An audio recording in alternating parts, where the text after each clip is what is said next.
Welcome to the 46th edition of Spooky Reviews from Spooky Ventures. I'm looking at a DVD from Wild Eye Releasing of a 2010 movie called Terror at Black Forest. Now, this movie was recently remade, but this is the original, so don't get the two confused.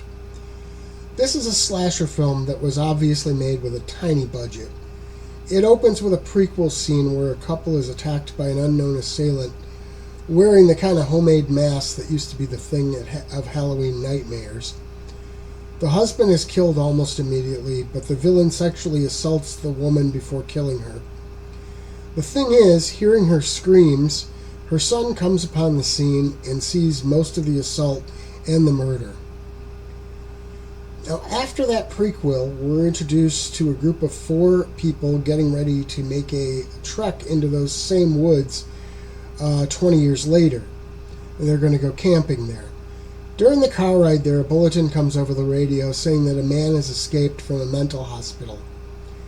While it's not explicitly stated, it's an obvious and correct assumption that the patient was the child who witnessed that horrific attack. I think you can get an idea of where this goes from there. In fact, it reminds me a little of Silent Night, Deadly Night in the whole witness grows up to copy what he saw. Now, I'm not going to spoil the rest of the plot, although there aren't a lot of surprises. I'd rather preserve what ones there are there for you. So, let's look at what works well with this movie first. A lot of the kills are pretty brutal and actually well done despite the tiny budget. There is a sense of tension and fear in place once the prey are being stalked. I also liked the look of the killer, although it was sort of a copycat of the costume from The Town That Dreaded Sundown.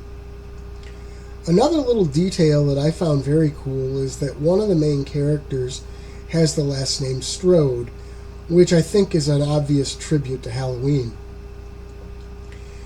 The movie isn't without its problems, though. I generally ignore any acting issues on these low-budget films. Horror fans are used to that. And really, the acting here is above what you see in some films.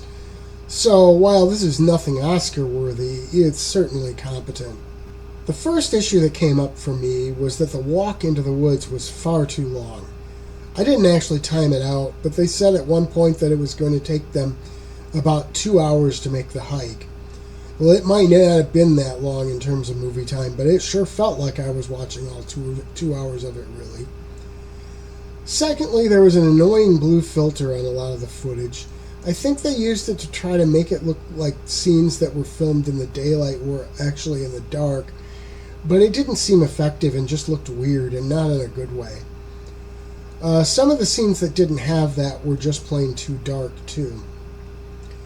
I should also mention that although I'm not someone who gets prudish about some nudity, there was only one instance of nudity here, but it was just a really dumb boob shot that seemed completely gratuitous. I mean, it served no purpose other than boobs. That said, I'm sure Beavis and Butthead would have loved it. The only bonus features here are some trailers for other movies, and those trailers include 2 sequels to this film, along with a movie that I've also reviewed here. I'd be really interested in seeing those sequels because to me they look like they might be pretty good. Overall, this is an interesting film. It has some aspects that work pretty well.